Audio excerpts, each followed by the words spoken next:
mubarakan fi kama yuhibbu rabbuna wa yardah. Asyhadu an la ilaha illallah wahdahu la syarikalah wa asyhadu anna Muhammadan abduhu wa rasulullah nabiyya wa la rasula ba'da amma ba'd. Baik anak-anakku yang saleh dan salehah, alhamdulillah jumpa lagi bersama Kak Agung Tio ya. Kak Agung Tio, Kak Agung Tio. Jangan ada yang manggil Kak Agung Tayo. Karena Tayo itu nama bis ya. Nah, ini Kak Agung Tio. Oke, alhamdulillah kali ini kita jumpa lagi nih dalam serial Sahabat. Sebelumnya kita sudah pernah membahas tentang 10 sahabat yang dijamin masuk surga. Dan sekarang adalah kisah yang ke-11, yaitu sahabat yang mungkin kalian jarang dengar ya, karena memang sahabat ini kurang terkenal. Tapi jangan salah, dia termasuk di antara sahabat yang ke-7 dalam menyerukan agama Islam. Jadi awal-awal masuk banget nih. Sahabat masih dikit, sekitar 7 orang, dan dia termasuk orang tersebut. Siapakah beliau? Beliau bernama Syuhaib Ar-Rumi. Ya, yuk kita catat dulu. Namanya adalah Syuhaib Ar-Rumi. Beliau adalah seorang sahabat Rasulullah Sallallahu Alaihi Wasallam.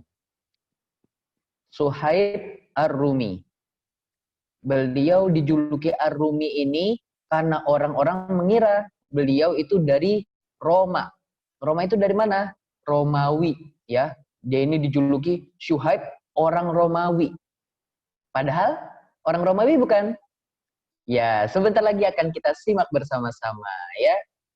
Baik. Oke, insya Allah kita sudah siap mulai ya. Sedikit lagi deh. Kita hitung 10 detik lagi. 10, 9, 8, 7, 6, 5, 4, 3, 2, 1. Oke, langsung aja kita kenalan dulu yuk sama sahabat satu ini. Namanya adalah Syuhaib Ar-Rumi. Nah, Syuhaib ini dari kecil tinggal bersama ayah dan ibunya di istana. Oh, Masya Allah. Orang kaya, anak sultan ya, otomatis anak sultan nih Syuhaib nih. Nah, Syuhaib ini orang kaya, beliau ini tinggal bersama ayah dan ibunya di istana di dekat pinggiran sungai Eufrat. Nah, beliau ini ayahnya adalah seorang hakim yang bekerja untuk Raja Kisra. Raja Kisra ini dari Persia, yang mana Persia akan ditaklukkan oleh orang-orang Islam setelahnya. Ya, jadi Syuhaib Ar-Rumi memiliki ayah yaitu seorang hakim. Hakim yang bekerja untuk Raja Persia atau Raja Kisra. Nah, suatu ketika nih adik-adik, ayahnya, Syuhaib Ar-Rumi ini, maaf, tadi, oke, nggak apa-apa. Nah, selanjutnya, Syuhaib Ar-Rumi ini suatu ketika lagi diajak jalan-jalan sama ibunya. Lagi bertamasya ke sebuah negeri bernama Sani. Sani itu daerah kota di daerah Irak, ya.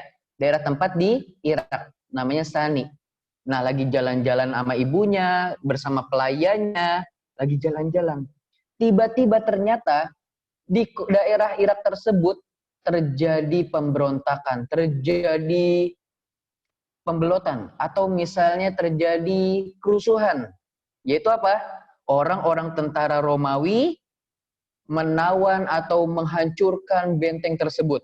Ya, jadi orang-orang Romawi membunuh para penjaga pembahasan.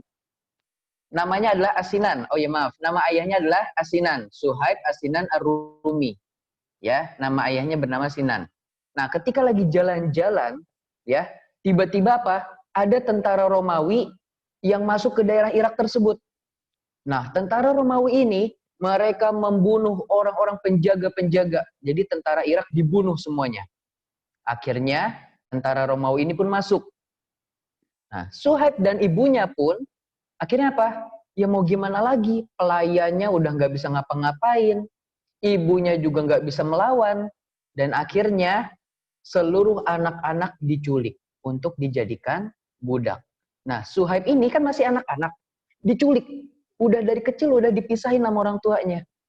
Dipisahin, lalu dijadikan budak di Romawi. Nah, ketika masih kecil, beliau sudah menjadi budak. Budak itu apa, Kak Agung? Budak itu adalah lebih hina daripada pembantu. Ya, pembantunya ini, kalau pembantu kan kita dibayar ya.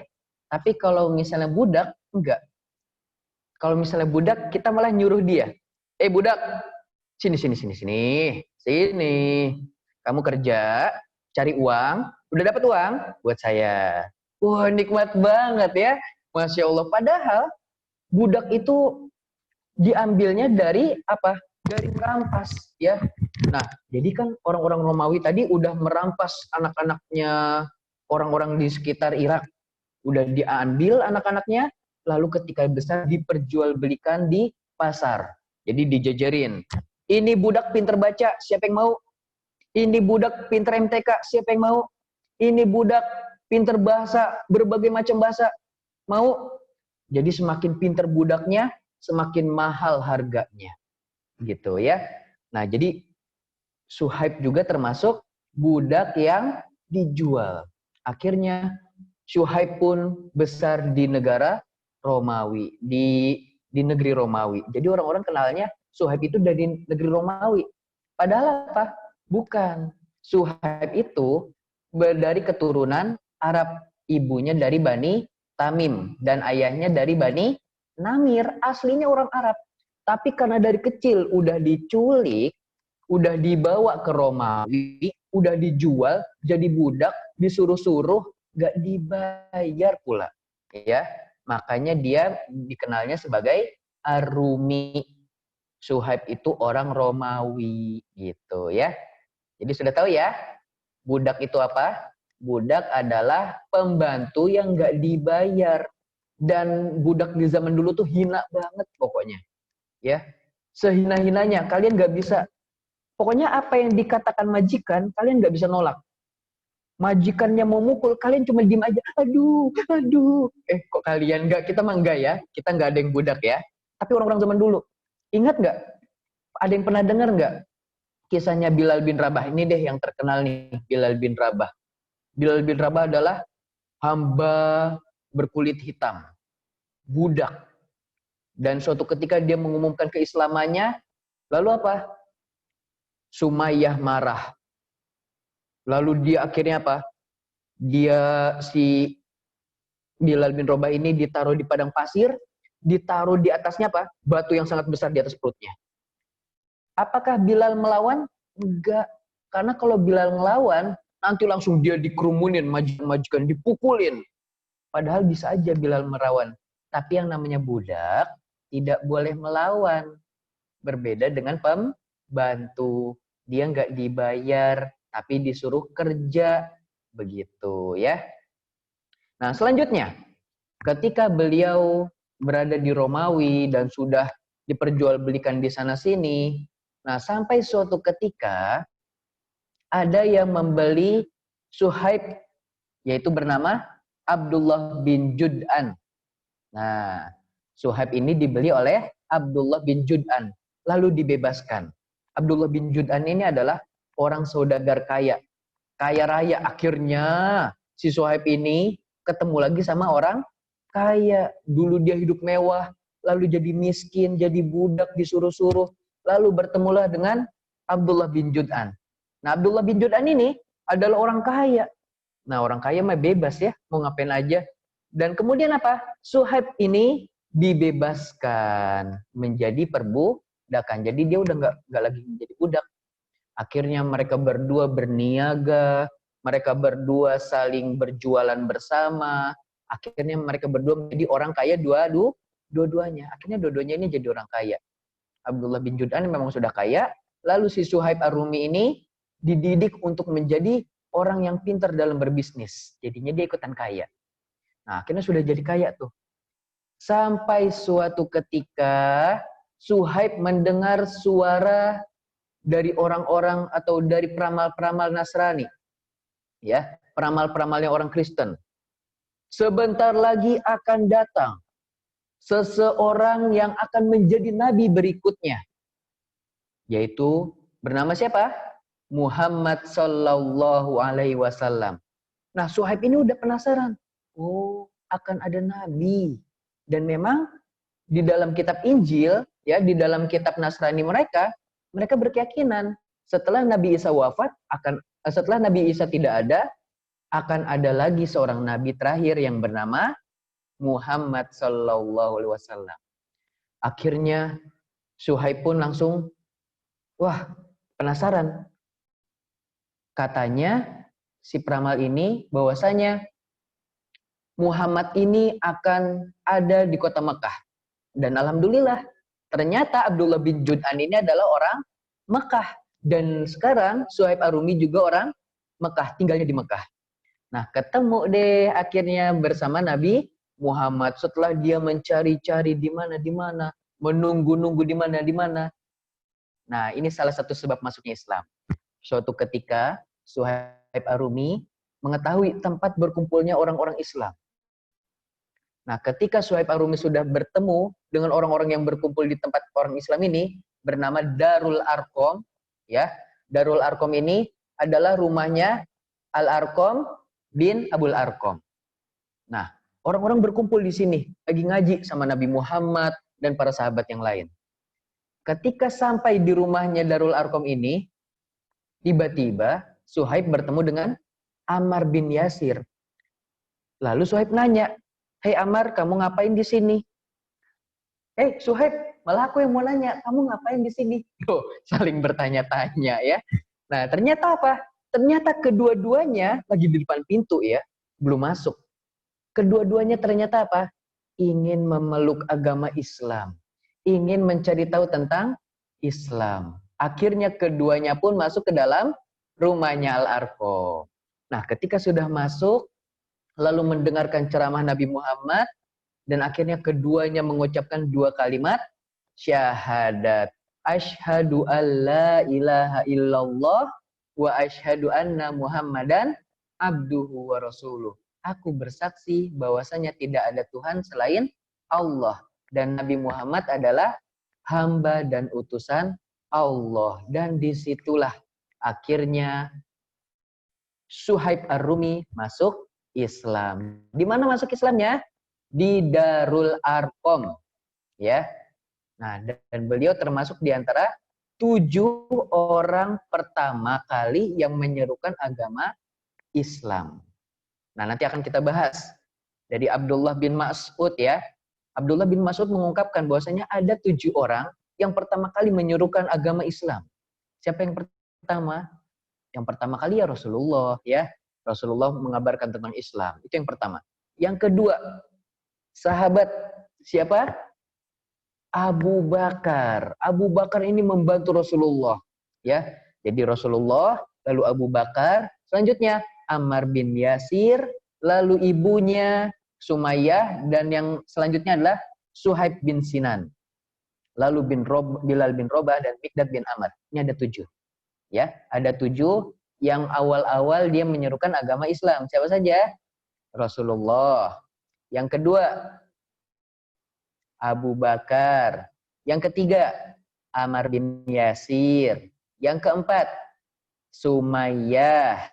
Yang kelima, Suhaib bin Sinan atau Suhaib Ar-Rumi. Yang keenam, Bilal bin Robah. Yang ketujuh, Miqdad bin Amr. Nah, ini 7 orang yang awal-awal masuk Islam. Awal-awal menyerukan agama Islam. Terus bagaimana kisah mereka? Mudah nggak sih kalau kita zaman sekarang, enak ya zaman dulu dekat sama Rasulullah, pengen deh dekat sama Rasulullah, nanti jadi masuk Islam deh, gitu ya. Mungkin nggak? Mudah nggak sih menurut kalian? Mudah ya di zaman Rasulullah ya, enak dekat Rasulullah nanti dijamin masuk Islam, dijamin masuk surga, enak. Dan kenyataannya enggak adik-adik. Ya, jadi 7 orang ini siapa saja? Rasulullah yang pertama kali mengajarkan, Rasulullah, Abu Bakar, Ammar bin Yasir, Sumayyah. Sumayyah ini adalah ibunya Ammar bin Yasir. Wanita pertama yang mati dalam keadaan Islam. Selanjutnya, Suhaib bin Sinan, Bilal bin Robah, dan Mikdad bin Amr. Ada 7 orang. Ya, Rasulullah, Abu Bakar, Ammar bin Yasir, Sumayyah, Suhaib bin Sinan, Bilal bin Robah, Mikdad bin Amr. Nah, ternyata hidup di zaman Rasulullah itu nggak mudah, adik-adik. Karena nggak mudahnya itu, akhirnya Allah gantikan dengan surga. Tahu nggak? Rasulullah setiap harinya itu, bahkan banyak orang yang ingin membunuhnya. Tapi Rasulullah dilindungi oleh pamannya. Pamannya siapa? Abu Tholib. Abu Tholib ini adalah salah satu di antara orang-orang tertinggi di suku Quraisy. Makanya kalau ada yang berani ganggu cucuku, maka sukuku akan memeranginya. Ya, maka kabilahku akan membantunya untuk membela Nabi Muhammad. Jadi nggak ada yang berani gangguin Nabi Muhammad. Kecuali ketika Abu Tholib sudah wafat. Ketika Abu Tholib sudah wafat, baru tuh banyak yang gangguin Nabi Muhammad. Bahkan ada yang berusaha membunuhnya. Selanjutnya, ya Rasulullah dilindungi oleh pamannya. Abu Bakar. Abu Bakar dilindungin siapa? Abu Bakar dilindungi oleh kaumnya. Siapa aja kaumnya? Yaitu diantaranya saudara-saudaranya itu sangat melindungi Abu Bakar. Bahkan ketika awal-awal Abu Bakar menyerukan agama Islam, ya kita udah pernah cerita ya di kisah Abu Bakar. Abu Bakar langsung dipukulin, diinjek-injek. Sampai-sampai apa? Mukanya, ini kan muka nih. Kalian kenal kan muka Kak Agung? Nah, Abu Bakar dipukulin sampai mukanya nggak dikenal. Istilahnya kalau Kak Agung dipukulin, oh jangan. Ya, misalnya tahu yang namanya dipukulin itu kan sampai ada yang biru, ada yang benjol, ada yang robek. Nah itu dia. Abu Bakar awal-awal menyerukan agama Islam, dipukul, diinjek, dihabisin. Lalu apa? Dia pun pingsan. Pingsan lama nggak bangun-bangun. Sampai-sampai saudara-saudaranya berkata, wah ini kelewatan yang mukulin saudara kami Abu Bakar nih. Sampai kalau Abu Bakar meninggal atau kenapa-napa, maka akan kami perangi. Nah, jadi Abu Bakar dilindungi oleh kaumnya atau saudara-saudaranya. Jadi Rasulullah dilindungi Abu Tholib. Abu Bakar dilindungi kaumnya, saudara-saudaranya. Selanjutnya, adapun 5 orang yang lainnya, itu nggak ada yang punya pelindung. Mereka orang-orang lemah. Jadi orang-orang di zaman dulu yang lemah-lemah itu, kayak Bilal bin Robah, kan budak. Budak itu nggak ada yang ngelindungin. Lalu siapa lagi? Suhaib Ar-Rumi juga nggak ada yang ngelindungin. Dia budak juga terkenalnya. Dulu orang miskin. Ya, lalu jadi orang kaya, tapi nggak ada yang ngelindungin dia. Karena dia nggak punya saudara yang terkenal di situ. Dan sahabat-sahabat yang lain juga nggak ada yang ngelindungin. Di antaranya apa? Ammar bin Yasir. Ammar bin Yasir disiksa. Sampai disuruh apa? Wahai Ammar bin Yasir, kembalilah kepada agama sebelummu. Sembahlah nih Lata, Uzza, Hubal, sembah mereka. Ammar bin Yasir nggak mau. Ternyata apa adik-adik? Orang tuanya, ayah dan ibunya disiksa. Ibunya ditusuk menggunakan tombak, lalu akhirnya meninggal. Innalillahi wa inna ilaihi raji'un. Ayahnya juga disiksa, akhirnya meninggal.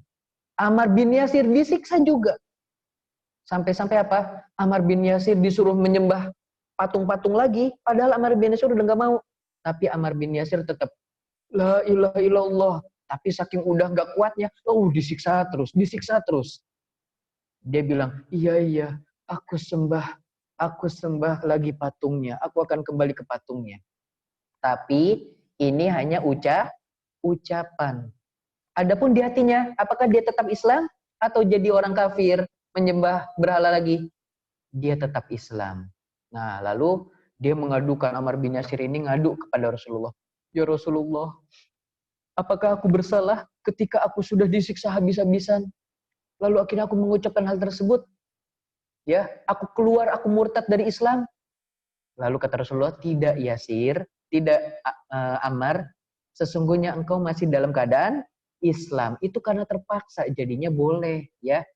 Jadi kalau kita nih, wah ada yang maksa, hei kamu orang Islam ya, keluar gak dari agama Islam? Iya, iyain aja. tapi dalam hati kita tetap memeluk agama Islam gitu ya. Jadi gampang nggak hidup di zaman dulu? Susah, aduh disiksa, apalagi kalau kita miss queen. Kalau kita miss queen disiksa kita ya. Nah, kalau kita orang kaya, kita punya teman-teman saudara-saudara, baru enak. Oh, wani piro. Nah, seperti itu ya. Jadi sangat berat kehidupan zaman dulu. Jangan kita, ih enak ya jadi Abu Bakar. Jadi Abu Bakar mah enak masuk surga. Kalian nggak tahu Abu Bakar pernah dipukulin sampai mukanya nggak berbentuk. Enak dari mana? Enak ya jadi Bilal bin Robah, kulit hitam masuk surga. Enak dari mana? Kalian tidak pernah merasakan disiksa, ditaruh di padang pasir, siang-siang panas, ditaruh batu. Begitu juga dengan Suhaib Ar-Rumi, ditaruh di padang pasir. Kalian tahu nggak sih padang pasir? Ya mungkin kalau misalnya kalian udah ada yang pernah mungkin umroh, atau naik haji, atau mungkin yang di Dubai, pernah ngelihat ada padang pasir, ada nggak ya di Dubai? Aku nggak tahu ya. Nah, jadi di padang pasir itu, pasir loh ya, beda sama tanah. Pasir itu, kalau misalnya kena terik matahari, itu panasnya luar biasa. Bahkan kalian bisa bikin telur mateng. Kalian taruh telur di pasir, kubur, udah tungguin. Ntar bisa jadi matang, itu bisa dimakan.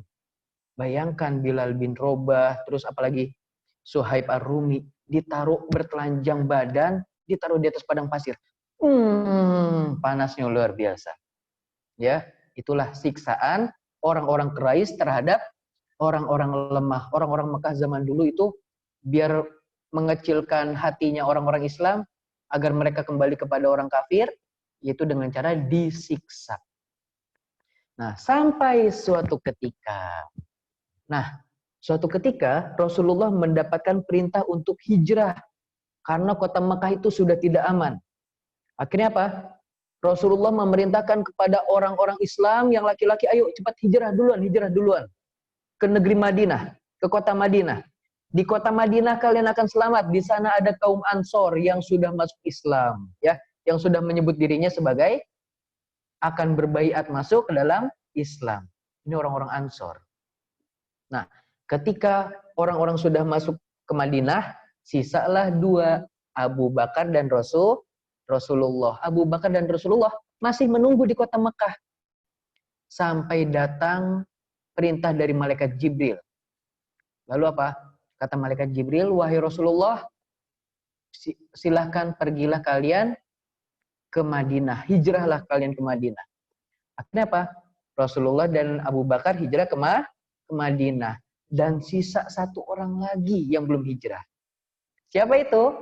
Yang terakhir adalah Suhaib Ar-Rumi. Suhaib Ar-Rumi ini belum hijrah. Orang-orang udah pada hijrah di pertama. Rasulullah dan Abu Bakar udah hijrah selanjutnya. Suhaib Ar-Rumi sendirian belum hijrah.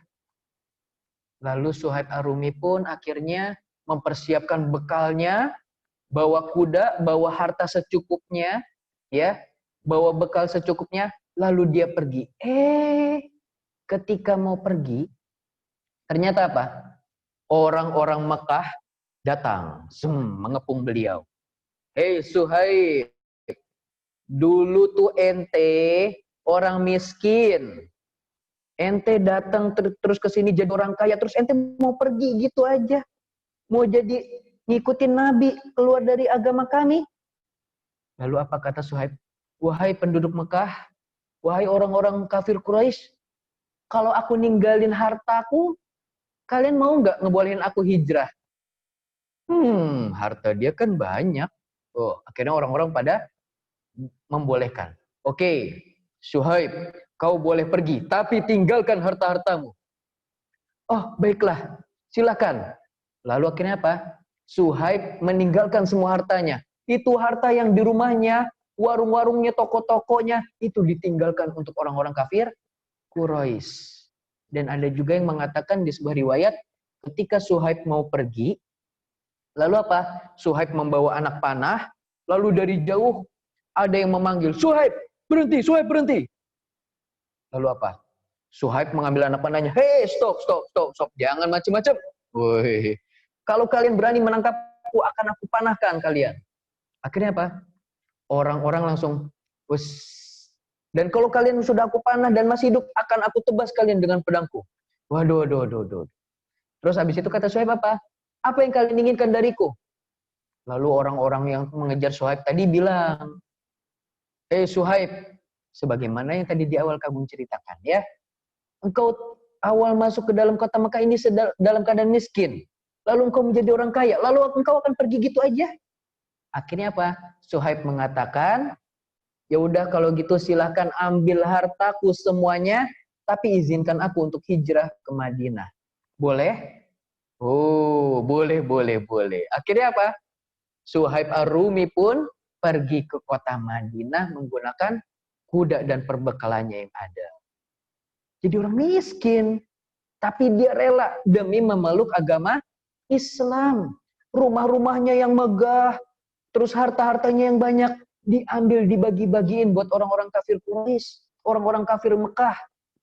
Ya, dia rela nggak apa-apa jadi orang miskin, yang penting di surga masuk ke yang penting nanti masuk Islam dan masuk ke dalam surga. Yang penting nggak menyembah patung, ya. Di patung kok disembah. Ya, sebagaimana Kak Agung udah pernah cerita, kalau ngelihat patung, coba nih kalian kalau ketemu patung ya, wah ada patung, palanya botak, coba dijitak, tak, apakah dia akan membalas?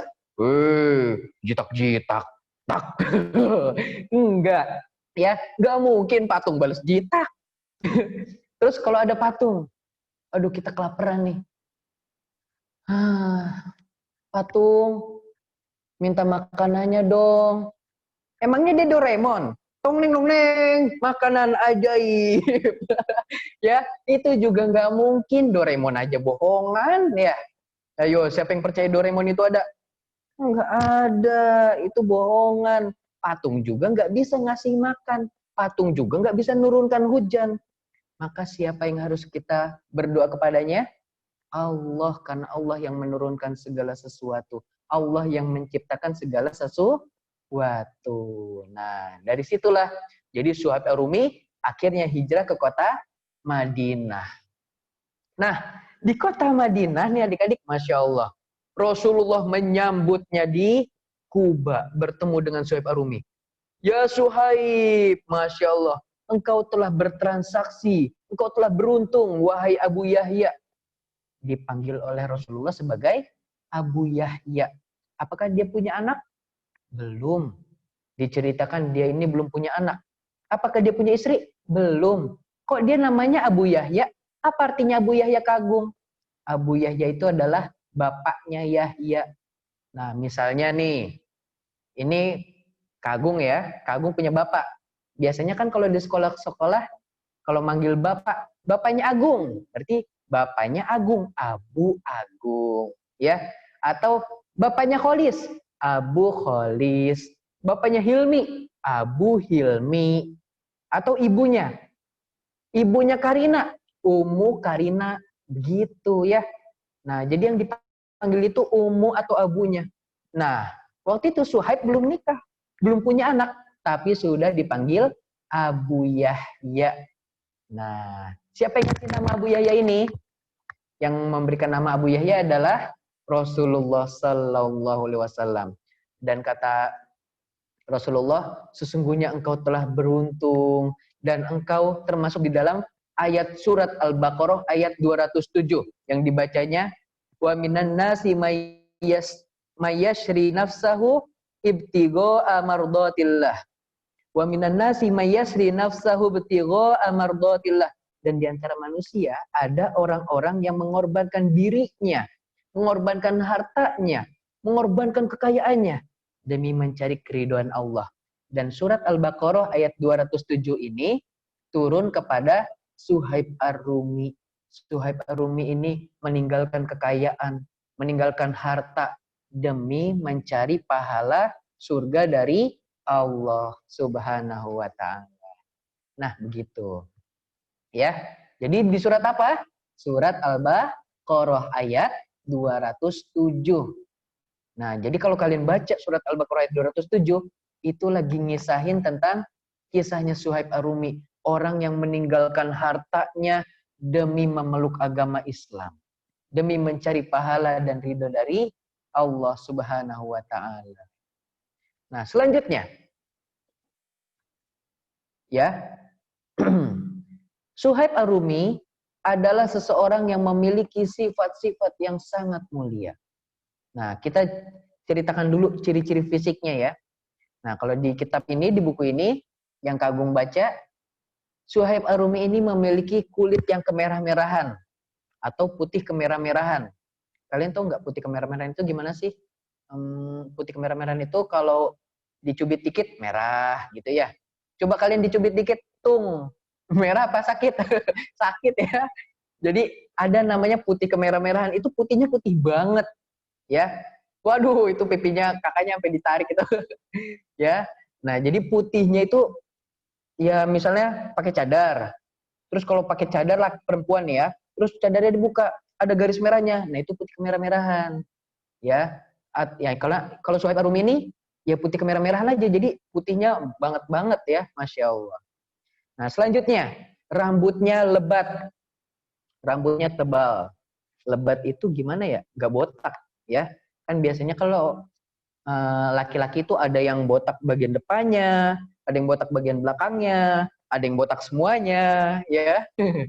Nah, ada yang gondrong, ya, gondrang, gondring, gitu ya. Nah, wah itu tuh, uh, rambutnya gondrang ya. Nah, Suhaib Ar-Rumi ini rambutnya lebat. Lebat itu bagaimana?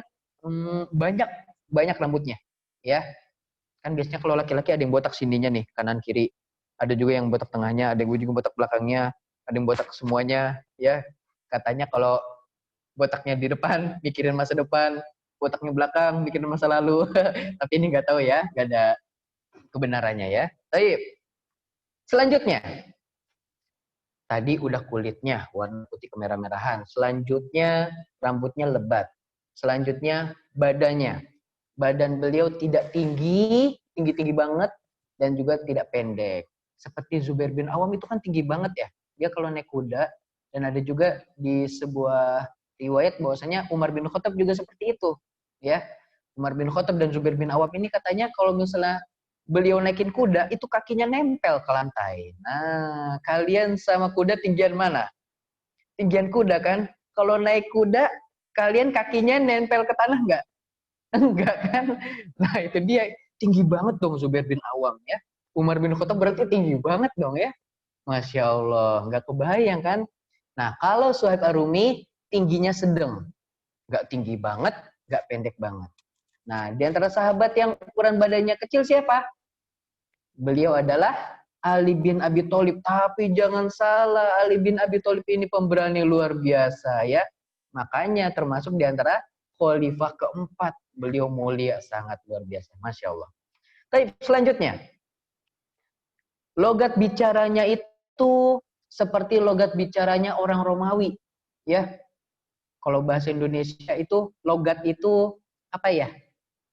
Kalau orang Jawa medok, ya. Ono foto gitu ya. Kalau orang Sunda gimana ya? Ya pokoknya gitu ya. Medok itu bahasanya khas orang Romawi. Karena apa? Karena Suhaib ini lama jadi budak di Romawi sehingga suatu ketika Abdullah bin Jud'an membebaskan dia di kota Makkah. Dan beliau juga berpenampilan rapi. Nah, ini dia adik-adik.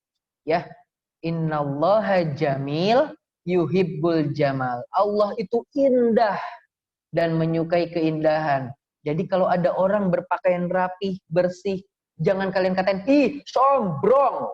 Sombong. Combro sekalian ya. Enggak, itu enggak sombong. Tapi emang Allah itu suka orang-orang yang rapi. Allah itu suka orang-orang yang bersih. Jadi jangan kalian, sombong itu mau pamer, mau pamer.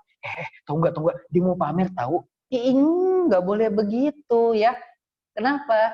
Karena Allah suka yang indah dan menyukai keindahan. Allah itu indah loh. Ya. Mau ngelihat Allah? Nanti ketika di surga. Kalau masuk surga gimana? Harus meninggal dulu. Boleh meninggal sekarang nggak? Jangan.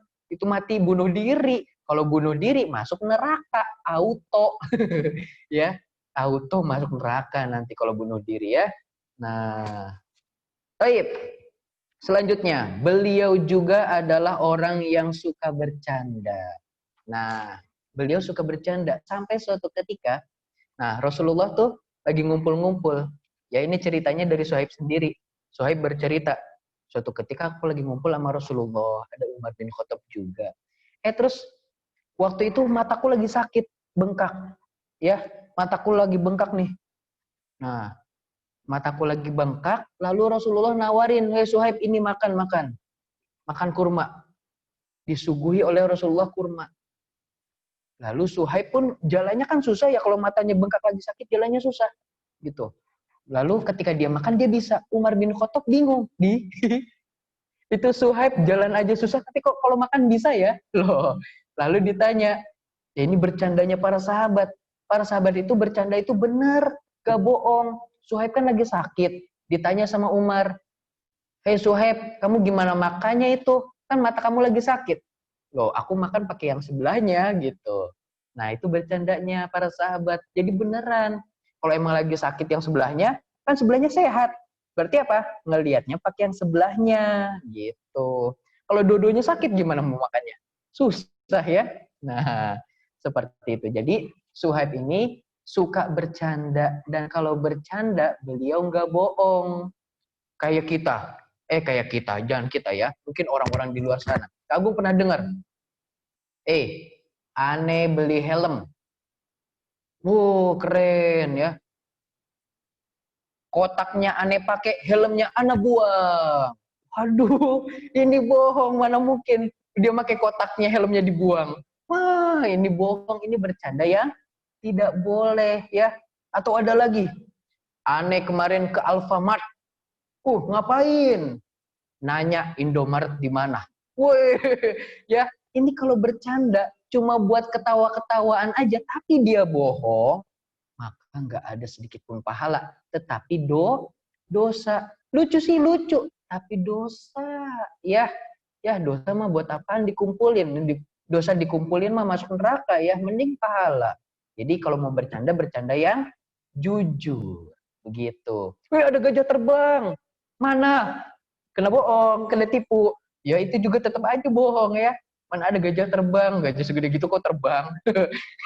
Ya, yang terbang itu yang kecil-kecil, burung, sayapnya gede gitu ya. Ini gajah, sayapnya segede apa? Nah, selanjutnya, beliau orang yang humoris. Nah, beliau juga adalah orang yang seringkali mengikuti jihad bersama Rasulullah.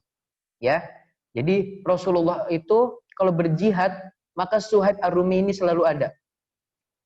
Suhaib Ar-Rumi, kalau pasukannya ketakutan dari bagian depan, maka Suhaib Ar-Rumi paling depan buat memimpin para pasukannya. Kalau ada yang menyerang dari bagian belakang, maka Suhaib Ar-Rumi paling belakang untuk melindungi bagian belakangnya. Kalau dari sebelah kanan, Suhaib Ar-Rumi ada di sebelah kanan. Jadi Suhaib Ar-Rumi ini sangat berperan penting ketika dalam berperang. Jadi berjihad fisabilillah, melindungi Rasulullah Sallallahu Alaihi Wasallam. Jadi kalau ada yang menakutkan, wah di depan nih kaum muslimin pada takut sama orang-orang kafir ini, maka Suhaib Ar-Rumi paling depan. Kalau di belakang ada yang menakutkan, maka Suhaib Ar-Rumi ke belakang. Dan seterusnya. Nah, beliau juga, Masya Allah ya, beliau ketika menjadi saudagar kaya di kota Mekah, beliau ini gak sombong. Beliau ini, sombong ya. Beliau ini tidak sombong. Beliau sangat pemurah. Sampai-sampai suatu ketika beliau kan sudah belajar Islam. Lalu Rasulullah mengajarkan sedekah. Lalu kata Rasulullah apa? Tidak ada kebaikan kecuali orang-orang yang bersedekah atau memberikan makan dan juga menebarkan salam. Nah, suatu ketika Suhaib Ar-Rumi ini ngasih makan ke orang itu banyak banget. Nih, makan. Ya, rajin banget bersedekahnya. Nah, suatu ketika Umar bin Khattab bertanya kepada Suhaib Ar-Rumi, "Hai Suhaib, aku percaya banget sama kamu. Tapi ada 3 hal yang membuatku mengganjal sama kamu nih, bikin aku nggak percaya sama kamu. Ada 3 hal. Tolong jawab 3 hal ini." Lalu yang pertama, pertanyaan pertama dari Umar bin Khattab. "Hei Suhaib, kamu itu kan orang Romawi. Suhaib Ar-Rum. Tapi kenapa kamu ngaku-ngaku orang Arab? Oh gitu. Jadi Umar bin Khattab belum tahu kalau ternyata Suhaib Ar-Rumi ini asalnya orang Arab. Lalu diculik oleh tentara Romawi. Lalu dijelaskan, wahai Umar bin Khattab, aku ini adalah orang Arab asli. Ibuku dari Bani Tamim. Dan ayahku dari Bani Namir. Kami dari orang Arab asli. Nah, oh begitu. Itu yang pertama. Pertanyaan kedua, hei Suhaib, mengapa kamu memberikan makan orang-orang secara berlebihan? Lalu beliau pun berkata, sesungguhnya aku pernah mendengar Rasulullah SAW bersabda, sesungguhnya orang yang terbaik di antara kalian adalah orang-orang yang bersedekah atau memberikan makan dan menjawab salam, ya, menjawab salam. Nah, dari situ aku langsung memberikan hartaku untuk membelikan orang-orang makanan. Nah, jadi Suhaib Ar-Rumi ini bukan boros-boros ya. Jadi kalian boleh boros, tapi sedekah. Misalnya kalian punya uang banyak, sedekahkan kepada orang lain. Ini boleh. Ini bukan bentuk pemborosan. Boros itu punya satu tas, gak cukup. Akhirnya dia beli 3 tas. Emangnya 3 tas mau dipakai bareng-bareng? Kan enggak. Ya, boros itu sepatunya ada 4. Emang sepatu kaki kalian ada berapa? Kaki kalian itu cuma 2. Kalau sepatunya 4 pasang, emang kalian gurita? Ya, gurita tahu? Apa ya? Squidward. Squidward ya kan tangannya banyak itu pakai sepatu satu-satu gitu ya. Nah, itu dia. Nah, jadi belilah secukupnya. Kalau udah kekecilan, oh ini sepatu udah nggak muat sama aku. Umi, Abi, ini buat tetangga aja ya, orang miskin aja ya, atau buat orang-orang yang butuh? Ya boleh, kasih yang masih bagus. Jangan yang udah robek-robek. Ih, ini udah jelek, udah robek, kasih ke orang miskin aja. Orang miskin juga nggak mau. Ya, ini dosa menyakiti hati saudara kita. Nah, selanjutnya, pertanyaan yang ketiga. Pertanyaan yang ketiga apa? Kamu kan gak punya anak nih. Kenapa nama kamu Abu Yahya? Nah, ini sudah kita jelaskan di awal. Kenapa namanya Abu Yahya? Lalu akhirnya Suhaib Ar-Rumi menjelaskan, ini adalah nama pemberian dari Rasulullah SAW ketika aku hijrah dari kota Mekah ke kota Madinah. Lalu beliau berkata, sesungguhnya engkau telah melakukan hal yang baik, transaksi yang bagus, menguntungkan, wahai Abu Yahya. Nah, dari situ Suhaib dipanggil Abu Yahya. Jadi ada 3 pertanyaan tadi. Apa aja? Kenapa namanya Abu Yahya padahal belum punya anak? Yang kedua, kenapa dia ngaku-ngaku orang Arab padahal dia dari Romawi? Yang ketiga, kenapa dia ngasih makan banyak-banyak boros-boros? Nah, sudah dijawab tadi ya. Nah, selanjutnya. Dan Umar bin Khattab dan para sahabat yang lainnya sangat senang dengan Suhaib Ar-Rumi. Abu Bakar sangat cinta kepada Suhaib Ar-Rumi. Lalu Umar bin Khattab juga sangat sayang kepada Suhaib Ar-Rumi. Di antaranya apa? Suatu ketika Suhaib Ar-Rumi ini, Umar bin Khattab, ketika beliau mengimami sholat, lalu beliau dibunuh dari belakang, cup. Wah, dibunuh oleh siapa? Abu Lu'lu'ah. Akhirnya apa? Kritis. Beliau sekarat. Beliau sudah tidak bisa bergerak, Umar bin Khattab ini. Lalu Umar bin Khattab teringat dengan sahabat selanjutnya, yaitu Suhaib Ar-Rumi. Lalu beliau memerintahkan kepada Suhaib Ar-Rumi untuk mengerjakan menjadi imam sholat. Ya, jadi ketika Rasulullah wafat, yang menjadi imam sholat siapa? Abu Bakar. Ketika Abu Bakar wafat, menjadi pemimpin dan imam sholat selanjutnya siapa? Umar bin Khattab. Ketika Umar bin Khattab wafat, Umar bin Khattab menunjuk Suhaib Ar-Rumi untuk menjadi imam sholat selanjutnya. Jadi menjadi imam sholat itu gak boleh ngasal tunjuk. Wah, ini orang ya. Padahal baca Quran aja belum tentu benar. Wah, ini orang dari Arab. Orang dari Arab juga belum tentu bisa baca Quran, adik-adik. Ya, jadi siapa yang harus dipilih untuk menjadi seorang imam? Yaitu mereka yang diantaranya paling banyak hafalannya, bagus bacaannya, dan juga bagus akhlaknya. Jadi kalau ada preman biasa malak-malakin, terus apalagi, tapi dia bisa baca Quran, suaranya bagus, tapi kesehariannya suka malak-malakin, boleh nggak jadi imam? Nggak boleh, karena akhlaknya juga harus bagus. Jadi banyak hafalan, lalu dia apalagi suaranya bagus atau bagus bacaannya, selanjutnya akhlaknya juga mulia dan dia lebih dekat dengan Al-Quran dan Sunnah. Itu baru ya syarat menjadi imam. Jadi nggak boleh ngasal. Nah, misalnya ada orang jadi imam, kayak Kak Agung ya, Kak Agung kan keturunan orang Jawa, jadi Kak Agung tahu orang Jawa itu kalau baca Alhamdulillahirabbil ngalamin. Kak Agung kaget, kok ngalamin? Ngalamin apa? Kamu ngalamin sakit ya? Bener orang Jawa, coba. Kalian punya nggak sih orang tua yang orang Jawa? Coba kalau kalian punya orang tua atau kakek nenek yang orang Jawa, Umi, bener nggak tuh? Tadi kata Agung, orang Jawa itu kalau huruf Ain itu dibacanya nga. Ya, ini keliru. Terus orang Sunda gimana bacanya? Orang Sunda itu nggak bisa ngomong F, nggak bisa ngomong Pak, ya. Alam tarokai papa ala robi, papa siapa? Ya, ada-ada aja ya. Nah, maka harus belajar sungguh-sungguh. Alam tarokai fafa, sesuai dengan lidah atau bahasa Arab. Nah, seperti itu. Jadi belajar Al-Quran itu sungguh-sungguh. Kak Agung masih belajar baca Quran? Masih baca, ya. Oh, alhamdulillah ayahku ada yang Jawa tapi nggak ngalamin. Iya, bagus ya. Coba tanya orang Jawa yang benar-benar orang Jawa deh, sukunya, benar mungkin dia tinggal dari kecilnya orang Jawa. Itu bacanya ngalamin. Katanya susah nyebutin huruf ain. Akhirnya ain nga. Jadinya nga gitu ya. Nah, orang Sunda juga gitu ya. Mbah bacanya ngalamin. Oh, Mbah ya. Nah, ya semoga nanti bisa belajar lagi ya. Taib. Demikian adalah kisah tentang Suhaib Ar-Rumi. Dan Suhaib Ar-Rumi,